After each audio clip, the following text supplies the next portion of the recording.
Before we start this week's podcast, some sad news has broken in between us recording and releasing the podcast, which I wanted to share. Marilyn Lovell, the wife of astronaut Jim Lovell, has died at the age of 93. We'll spend some time in next week's podcast talking about Marilyn, but for now we just really wanted to send our thoughts and condolences to the extended Lovell family and their friends.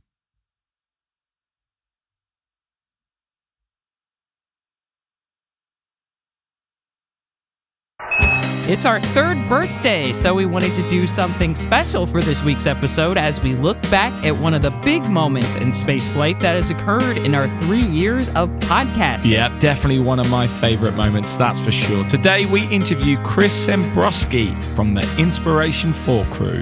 What's been your favorite moment in spaceflight from the last 3 years? Let us know via our social media pages at Space and Things Podcast on Instagram, Threads, and Facebook, or via the contact form on our website. And please consider joining us over at patreon.com/Space and Things. But right now, enjoy episode 157 of the Space and Things podcast. Oh my God! Unbelievable, but it is right this time. You're listening to the Space and Things podcast with Emily Carney and Dave Giles.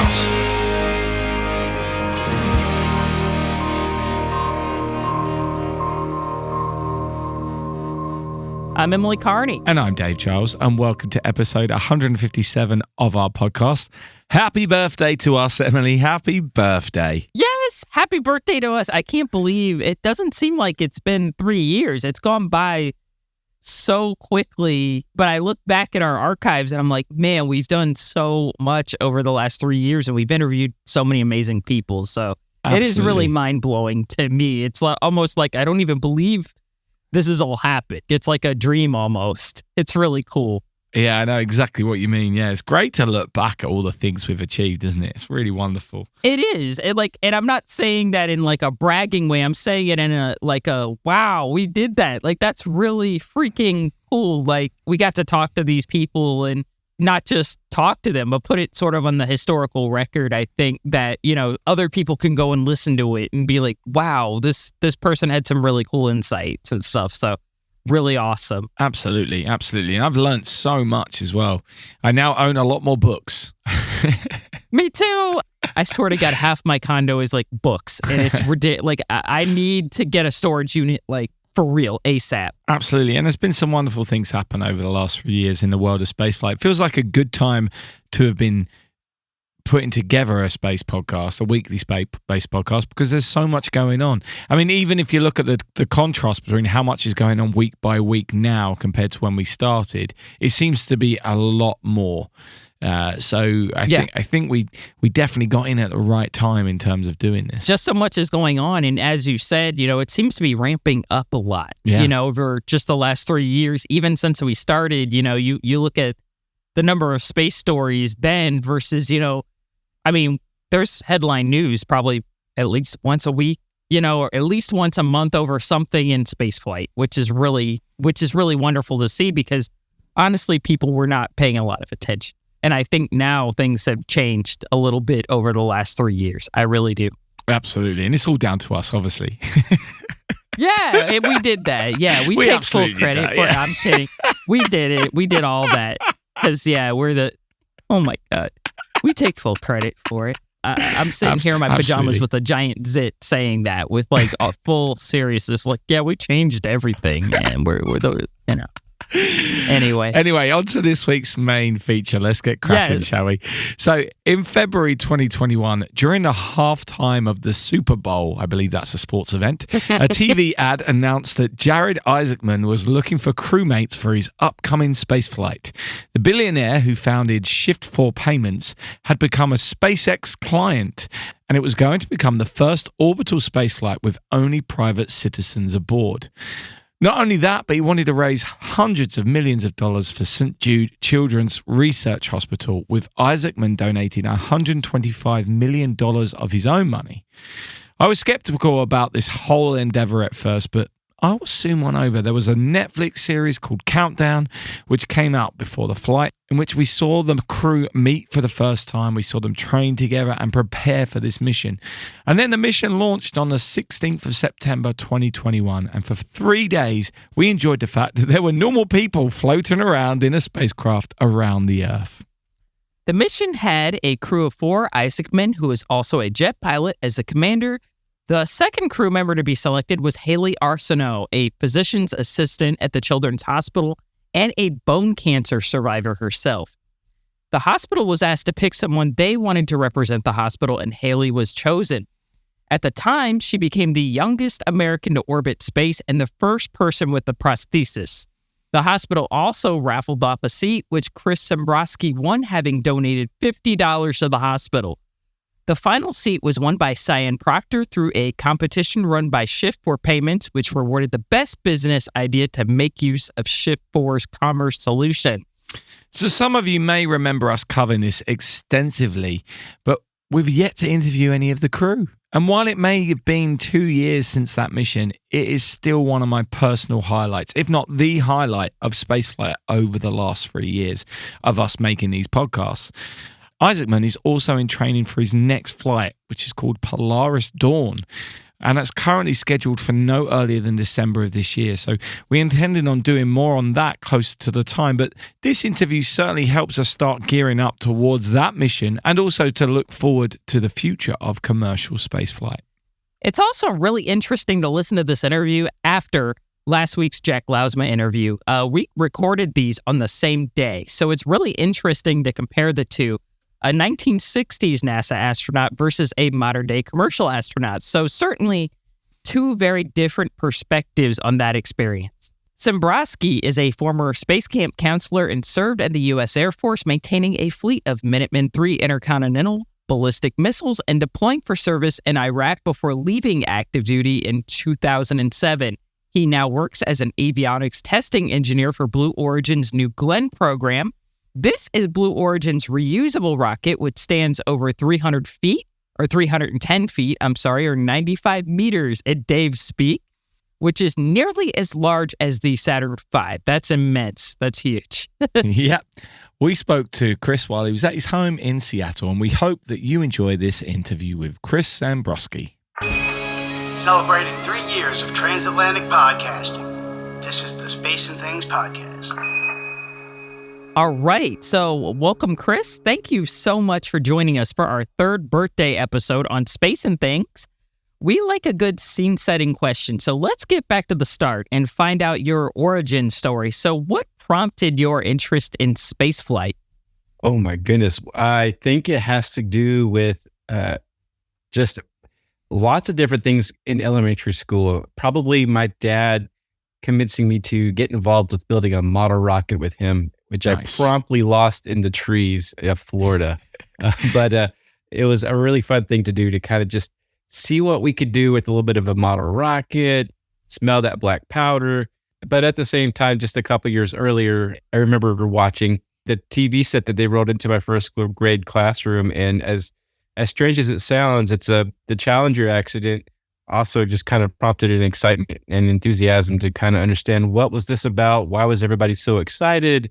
And why did it go wrong? And so getting involved with model rocketry, and then in high school, getting involved with my physics professor, who encouraged me to come up to the roof of the high school and look through some big telescopes and Nice. check out some strange things that are lurking in the skies every night that we don't necessarily pay attention to. That's what started it all. Amazing. So let's talk about Space Camp in Huntsville for a moment. Your Inspiration4 spacesuit has just been put on display there. So how did your connection to Space Camp start, and why is it so important? So my connection to Space Camp started back when I went to college at Embry-Riddle Aeronautical University in Daytona Beach, Florida. And at that time, there was a Space Camp Florida there just right next to Kennedy Space Center. And a buddy of mine who I was going to school with said, "Hey, I think you'd really like going to Space Camp as a counselor. You get free room and board, and you get a little bit of paycheck, get to hang out with kids and talk about space all day. sounded pretty cool. So I gave it a shot, and fortunately they allowed me to join and get involved with the program. And that was super exciting. And some of the best people worked there. And so I've got some lifelong friends that were counselors. I've had people find me on Facebook years later saying, "Hey, Chris, you were my counselor 18 years ago," which is incredible that they were able to find me. And that was before Inspiration4 happened. So that was exciting to find out. But it's incredibly important to me and to space exploration overall to have space camp. And because we can do all these things with building rockets, we can find things that we can do in space and use resources in space. But if we are not inspiring next generation or encouraging them to pick up the mantle and carry it forward, then it's just going to be another series of footprints we leave on the moon and abandon it and have to start from scratch all over again. So Space Camp has really found its unique place in our culture of having this mystique and the mysteria of, oh, I get to pretend like I'm actually in space. And the kids really do believe it. It's exciting. And it doesn't take too much because they want to have that fantasy that's rooted in reality. And that's what's really cool. And I had a chance to take my daughter there this summer for the full week, and she absolutely loved it. She had made some friends she's still texting back and forth with. It's one of those just things that just grabs your attention and says, you know, there are other people like me that are interested in science, rocketry, and space. And so I could do these things too. And you really can.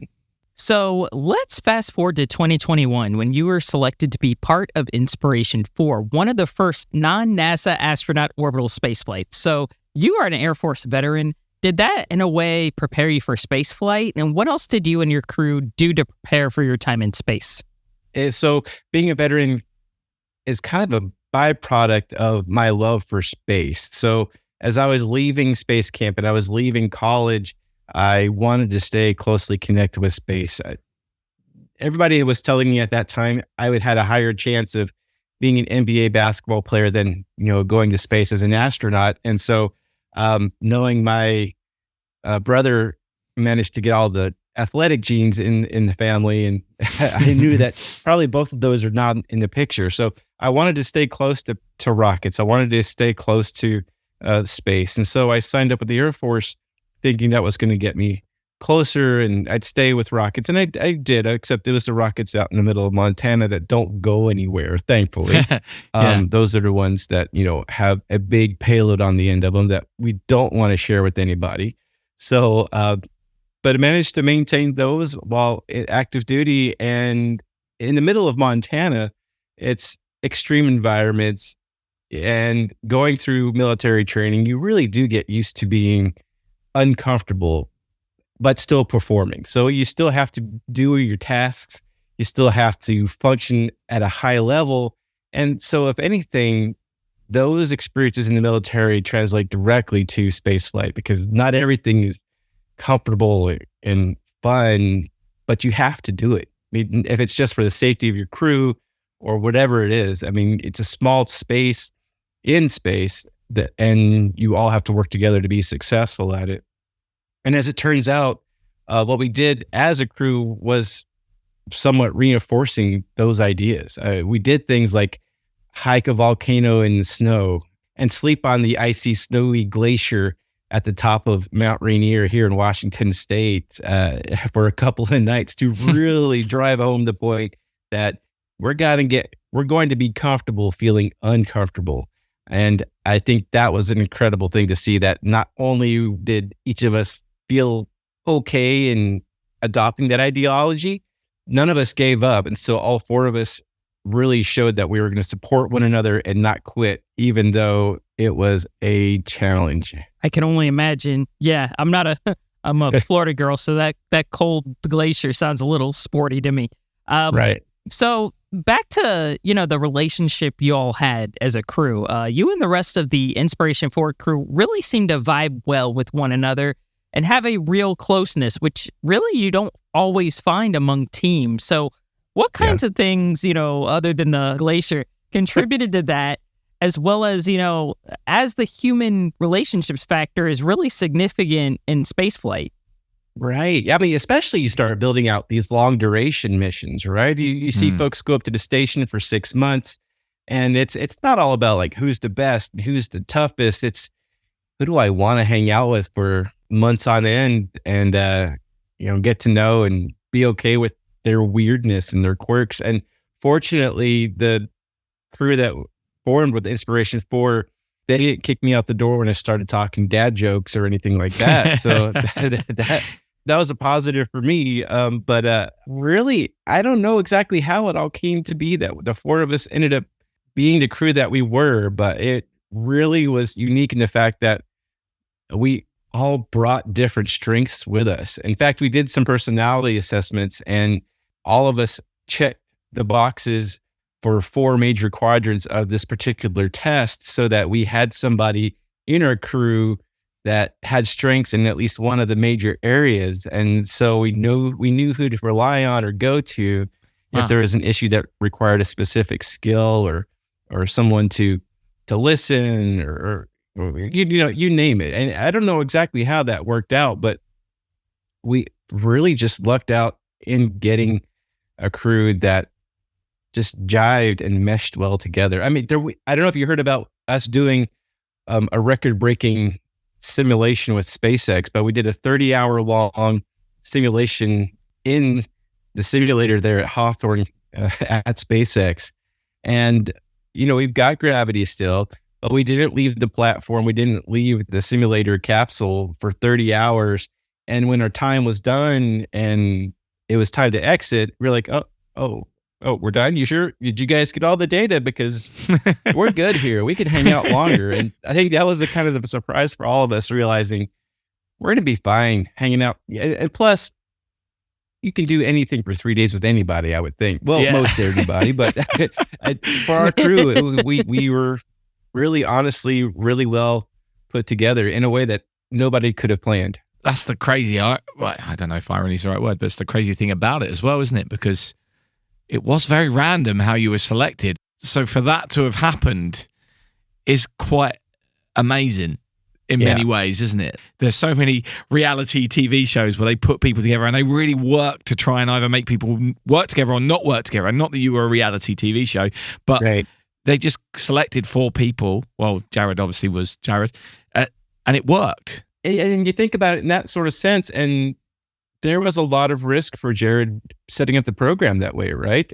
He could have had, well, I guess my seat may have been really the wild card in all of this. You're just literally pulling somebody's name out of a hat, out of the general public, who is at best interested in space and at worst could come with traits that might be risky for somebody who's trying to successfully and safely, be responsible for the lives of an entire crew. And so it was really just one of those things that I'm thankful for the way it all did come together. And I will say too, it wasn't just the 4 of us.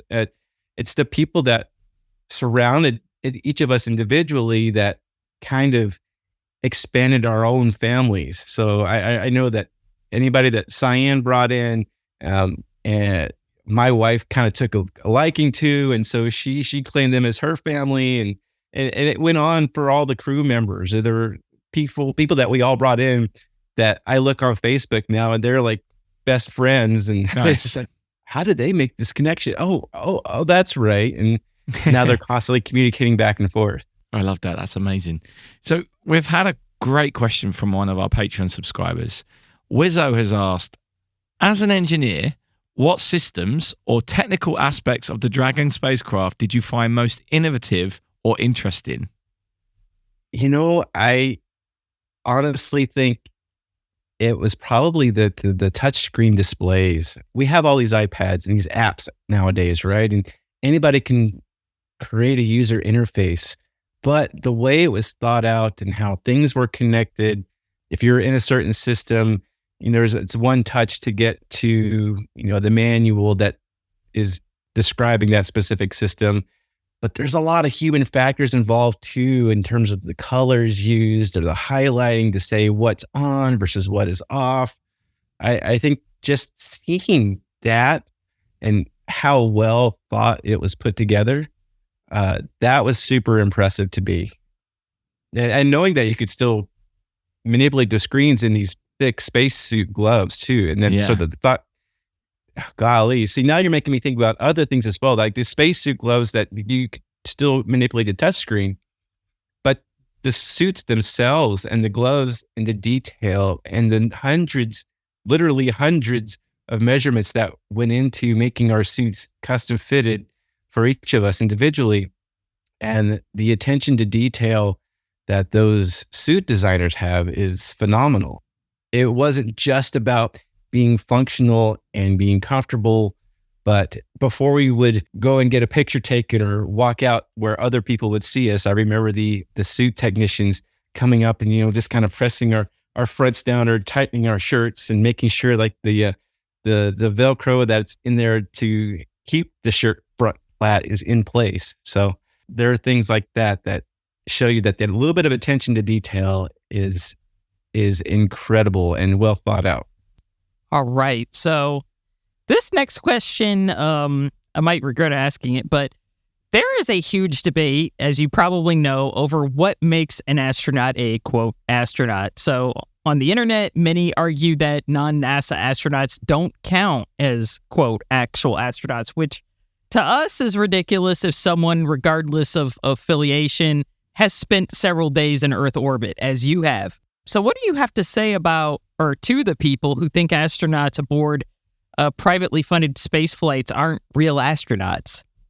The more I hear about this astronaut versus not astronaut debate, it loses its value with me. Like, I really look and see the folks that are dedicated government astronauts as heroes. I mean, I honestly do. And so it's not just about being a flat out astronaut. You have government astronauts, which lets you know that took a lot of dedication and training and experience, and they're willing to push the envelope and try things in a different way.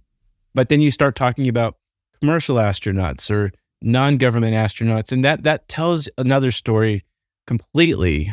And now I do think there's a lot to be said about what does it mean to experience orbital flight like we did in Inspiration4 versus a suborbital flight like Virgin Galactic or Blue Origin's New Shepard, which, by the way, I do work for Blue Origin now and working on a new Glenn rocket, which is going to be an incredibly huge orbital vehicle. Super exciting. But I have come to realize that the value of those flights, whether they're suborbital or orbital, really having a tremendous impact way beyond just a 5 or 10 minute ride. The stories they come back with, and we've all seen it from like William Shatner and then other astronauts like Sarah Sabry. They talk about being moved by, Shatner came back with a very dark description of what he experienced, and that's okay. And then other people come back and see this fragile, beautiful Earth and how we need to protect it. And that's an amazing impact that these short duration flights have. And I think it's very similar to how folks climb to the top of the Space Needle in Washington State and Seattle. Or they go up to the top of the Empire State Building to the observation deck. You pay a tremendous amount of money for a short elevator ride, and you want to see things in a different point of view. You want to see things that make you feel small, and it changes you in a way that's difficult to describe, except to know that it alters your connection with the Earth in some way. And so when you say you're an astronaut, to me, it means that you've been exposed to the opportunity to have that experience. Nice. And I think if you want to come and have a little fight about how do you earn a title astronaut versus spaceflight participant or just a space tourist, those all are becoming secondary in my mind to the experience itself. Yeah, absolutely. And it's interesting, isn't it? Because that experience isn't just yours. What I mean by that is I'd never been so personally invested in a space flight before your ones. And I'd been following space and space flights since I was a little kid. But the way yours was packaged, and I had to be won over but once I got into that Netflix show and I met you all through that, and all of the run up in the build up towards your flight, when it then happened, it was like my friends were going up, which is something that's never happened with anything that NASA have done before. I've always been excited with what they've done, or any of the space agencies, but really feeling so personally involved with your mission was quite something. And the other part of that is that as you were about to launch, we had the footage from within in your capsule. And normally on the NASA flights, that cuts away and we just watch the exterior of the vehicle. But on your flight, I'm guessing because private spaceflight rules are different and it's not following NASA protocol, we were in your spacecraft with you all the way up. And that I wasn't expecting at all. And it was fascinating to be in there with you whilst you're experiencing this incredible thing of a space launch, something that many of us would love to experience ourselves. And we're watching these 4 people we've got to know enjoy that ride.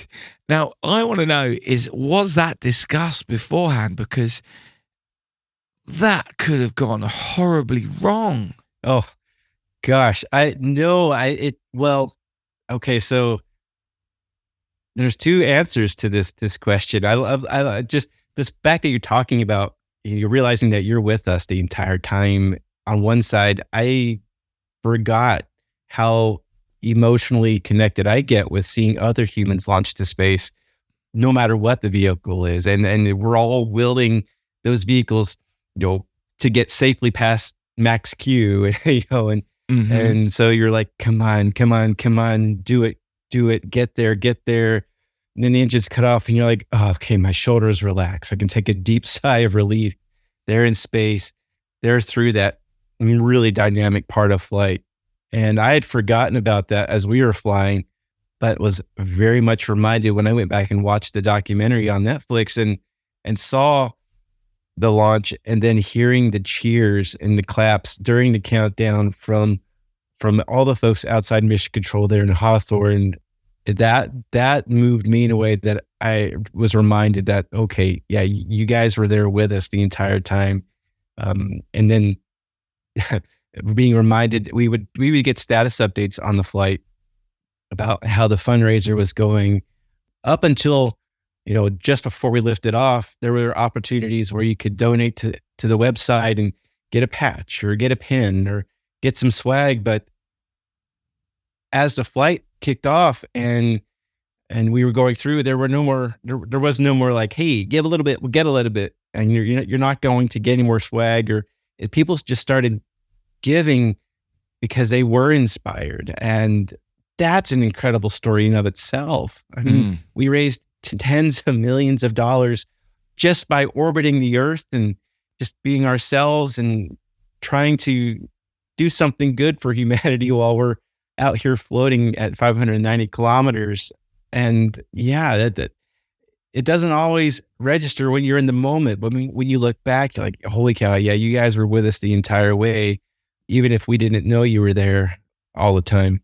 And then the second part of what you were asking about, I think our families thought about more so about what's going to be projected, what's going to be filmed, and what's going to be seen during the launch and those different phases of flight, because so many people look back at history tapes and see, when Challenger and that accident happened, the first thing that the cameras do is they turn around and they take a headshot of like Krista McCullough's mom, and they look at her and the families and put them front and center in the moment of their highest grief. And I know that was not something that my wife wanted to experience publicly. And so that was something that I don't know exactly how it was all done, but I do know that with you guys being us, camera footage inside the capsule, we were happy for any of that. We wanted to bring people along with us as much as possible, even if I didn't understand exactly how much you were coming with us. But we did have our families off to the side in their places where they could experience the launch and successes or off nominal situations in private if need be. Yeah, it was wonderful. And especially seeing as the glimpses we get, and it's often afterwards with the NASA flights, you're watching these trained astronauts sit there very stoic and express very little emotion. And then we're watching you guys, and obviously Haley's fist bumping back and forth. And Haley's going, yes, which is just like phenomenal. It's like, hang on, it's us, it's normal people doing this. This is phenomenal. And again, I think that's why it connected so well.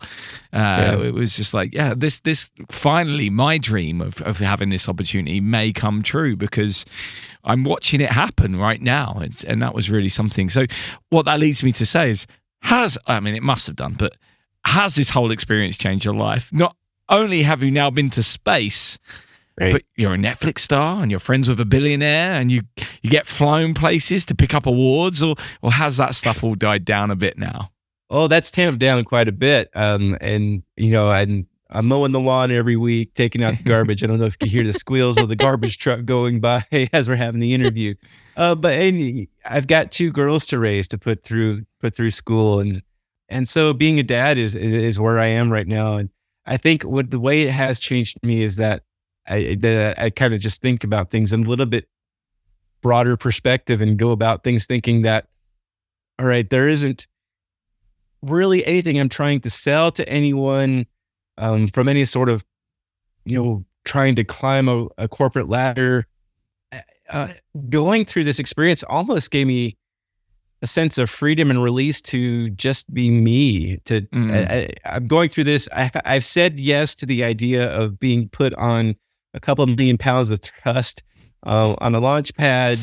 How much crazier can things get? And then I'll just share some stories along the way, and just really be more genuine and true to how I feel inside and who I am, and just talk about how space really is an amazing, inspiring, incredible place.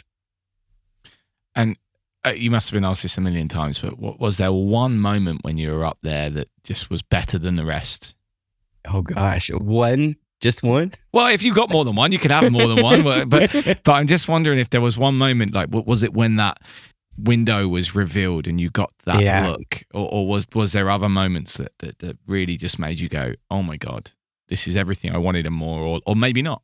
Well, there obviously there's recording. Cyan did an amazing job of taking her TV days and capturing, me opening that forward hatch, and Haley putting the protective covers on the seals as we start looking through that amazing window to start with. And we all just kind of pause for a moment because it is overwhelming. But I think there was a moment that really just is ingrained in my mind. And it was just a few moments after launch.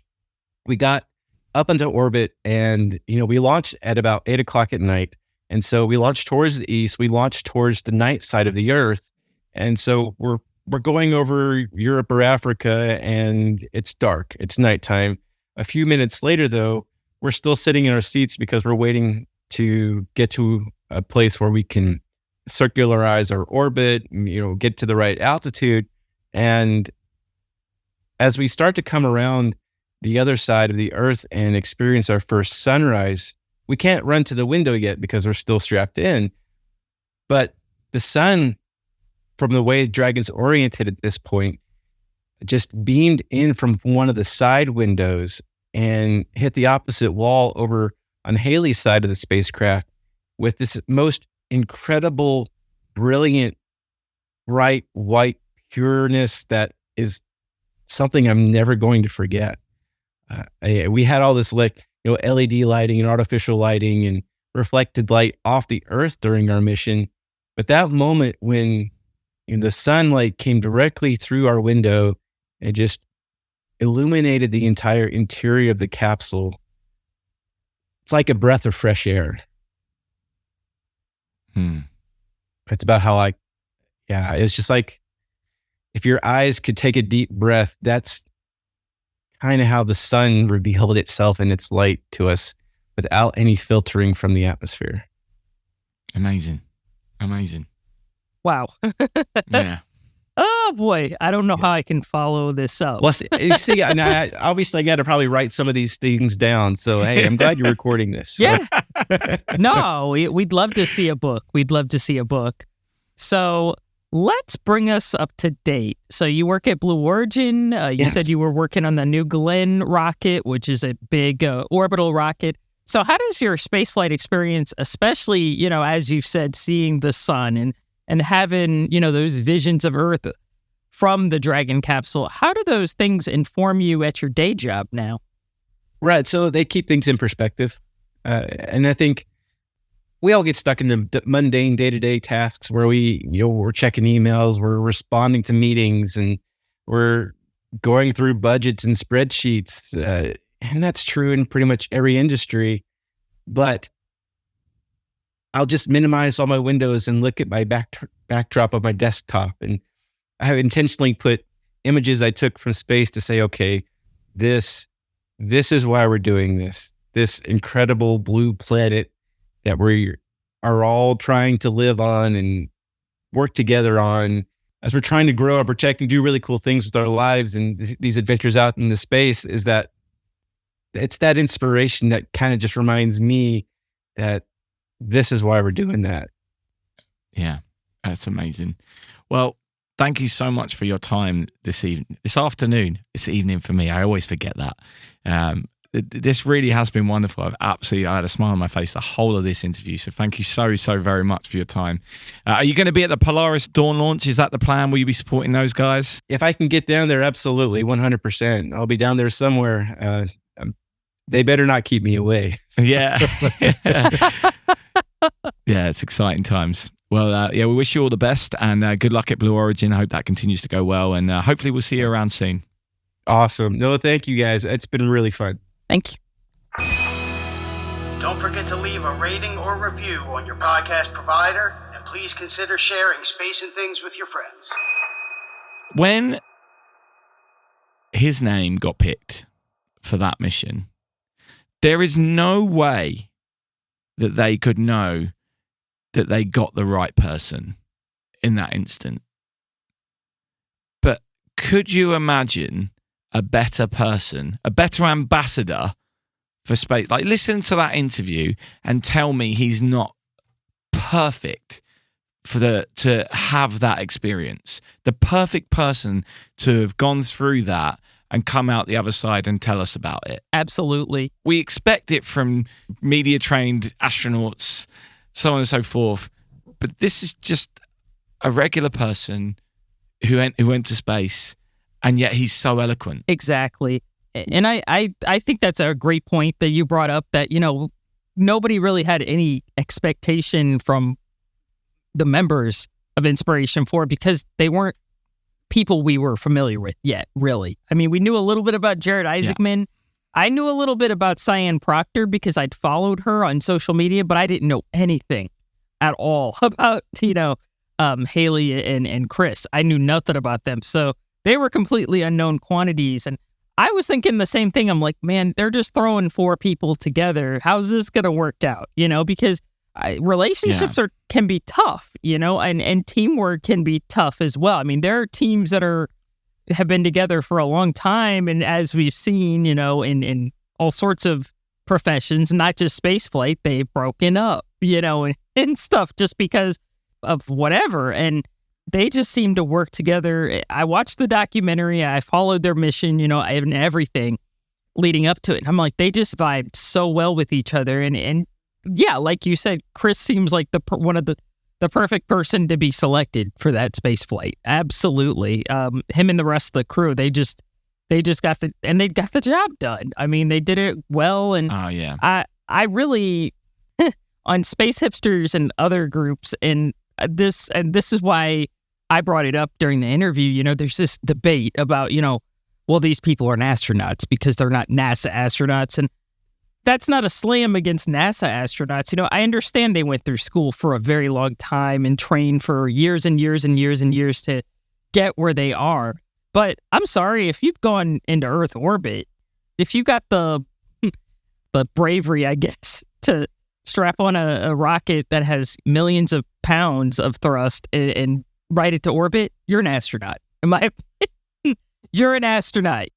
Talking to Chris, I think he sounded well-trained, and he was definitely aware of what could happen.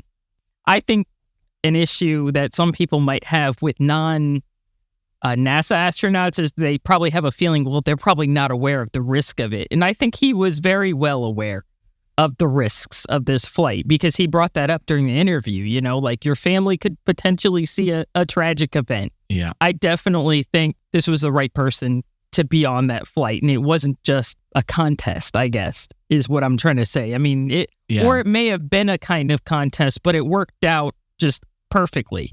Yeah. If they had actually gone through the process of going through everyone who entered the raffle and decide whether they're worthy of this trip, I'd be surprised if he still wasn't picked based on that because he was so good. And I think the whole crew are so special, and that's something that I don't know how they managed to get that. It was just incredible how they randomly put these 4 people together and it worked so well. I mean, right from the very start, I really didn't think I would like Jared.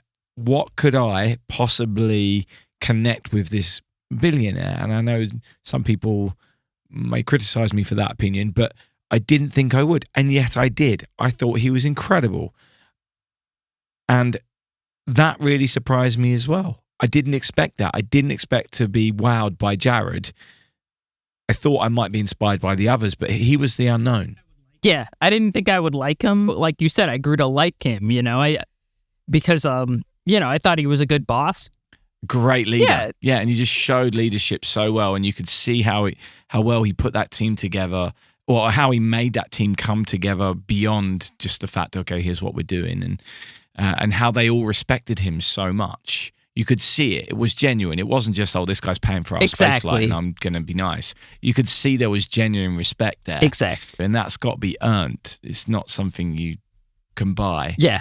I know it's perhaps a little bit too late talking about this mission now, but I think it's important, and especially as we're running up to hopefully to Polaris Dawn, the next mission in Jared's series of missions which he's got planned. Yeah. And that's coming up soon. It keeps getting delayed because of other things that are out of their control, but that may have the first commercial spacewalk on. Yes. Which is amazing. And again, it's going to all be for charity. It's raising awareness. And this opens up the door to potential Hubble or other satellites being maintained by commercial crews and other It's really quite something. As I said, what a time to be alive. Yeah, what a time to be alive. And I'm so glad we did this interview. I think Me too. He made me cry. I generally had a smile on my face. Exactly right. You made me cry. Chris, you made me cry. I'm just kidding. No, but he did make me tear up when he was talking about that. I was like, man, I would love, I got chills. Who wouldn't love to see that? That would be so cool. Absolutely. Yes. What an eloquent man. Yes. And I hope no one is taken offense, and I hope if he's heard it, he's not taken offense to the fact I keep referring to him and the crew as normal people. They, in my opinion, should be held in high regard, and they have achieved things and have proven themselves to be much higher than just normal. But I mean normal in the sense of not being NASA-trained astronauts or other space agency space travelers, if that makes sense. I hope that's clear. But anyway, I loved that interview. Absolutely loved it. And the full interview and a bonus question, as was something we've started doing, is now available on our Patreon page. So please do go and check that out. And you can find out all about Chris in the show notes. So I will have a look in the description of this podcast in your podcast provider, or go on our show notes on our website, which is spaceandthingspodcast.com.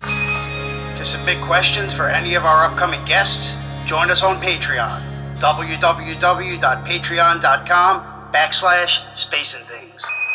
So, Emily, what's caught your eye in spaceflight since last week? Yeah, well, this story just came out yesterday, but I read this on spacenews.com, and it's not really great news, but I feel like I should report it. It's NASA has confirmed, and this is the headline, NASA confirms multi-year delay in the next New Frontiers competition.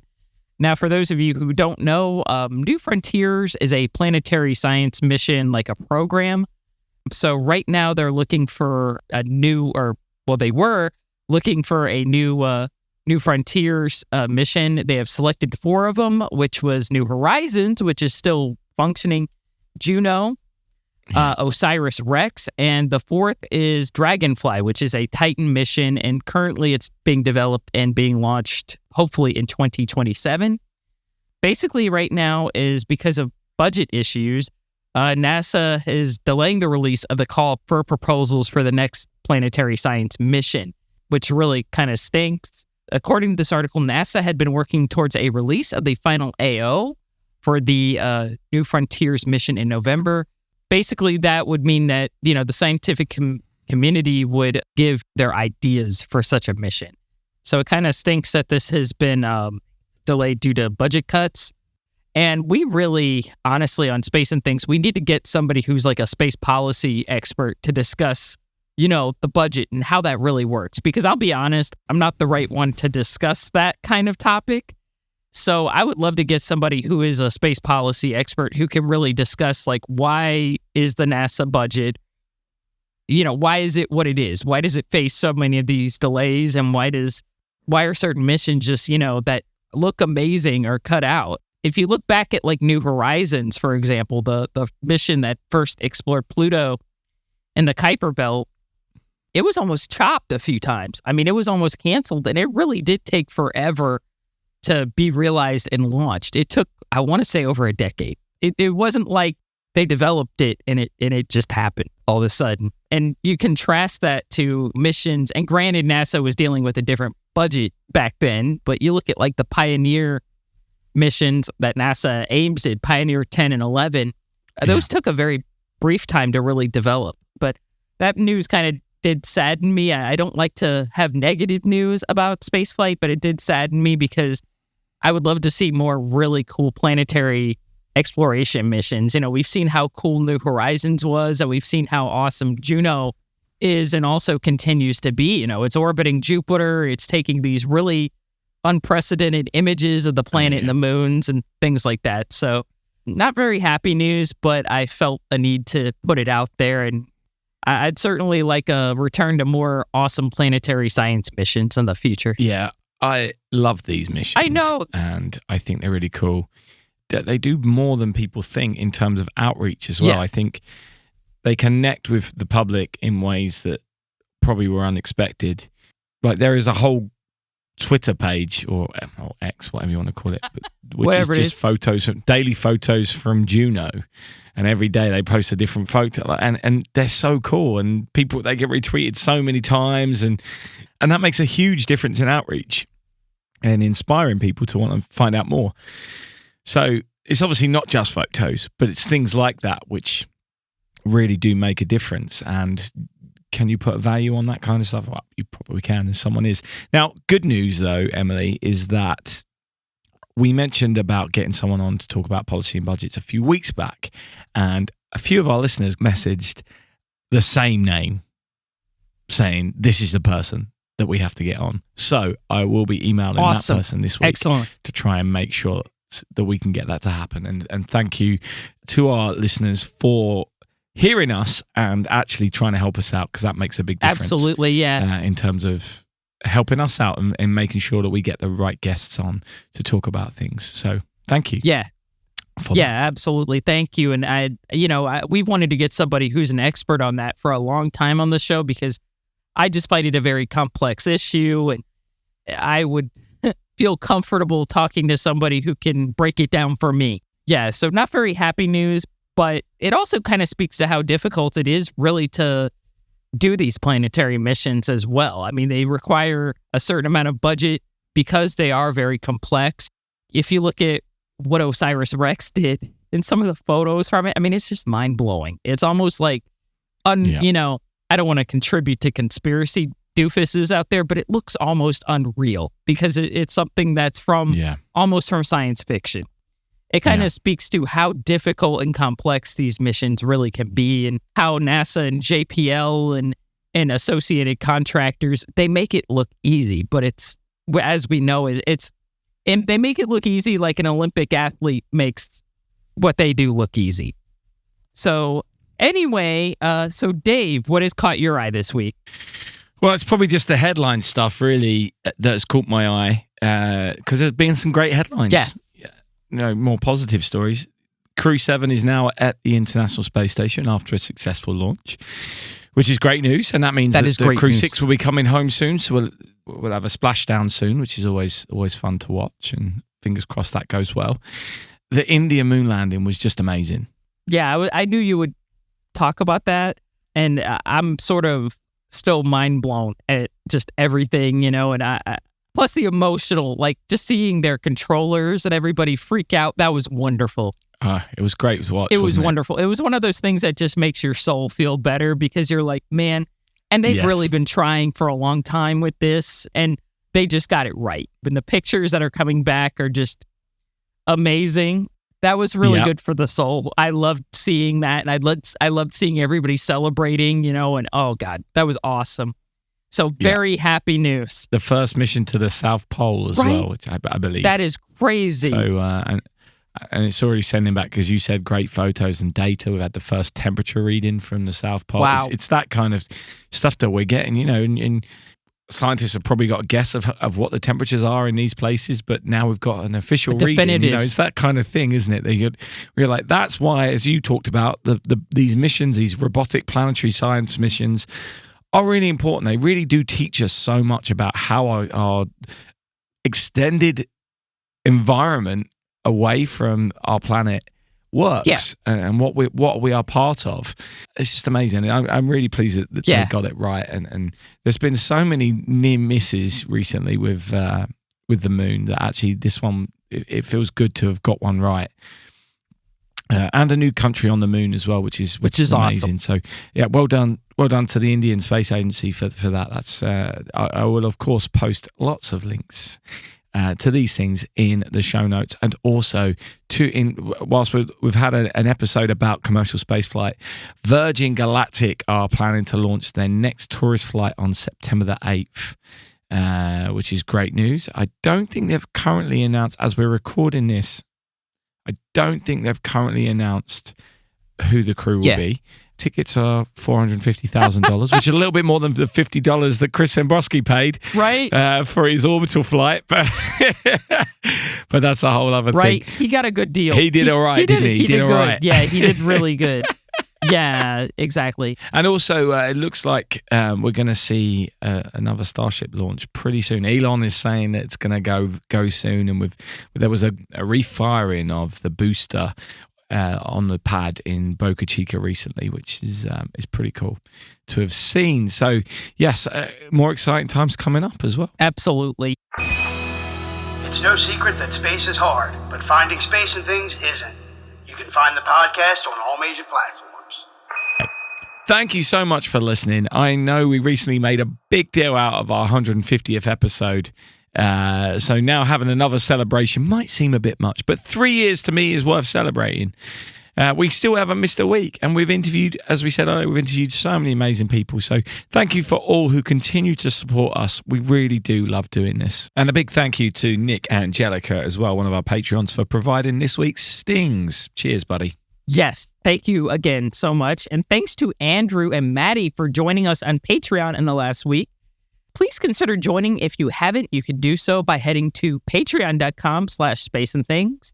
And also thank you to our Rosina, who left a review this week. She said, such a great podcast. I've always learned loads listening. Well, we've been learning loads by making them, so I'm glad it's a mutual experience. Please keep the reviews coming, but don't forget, in space, no one can hear you me.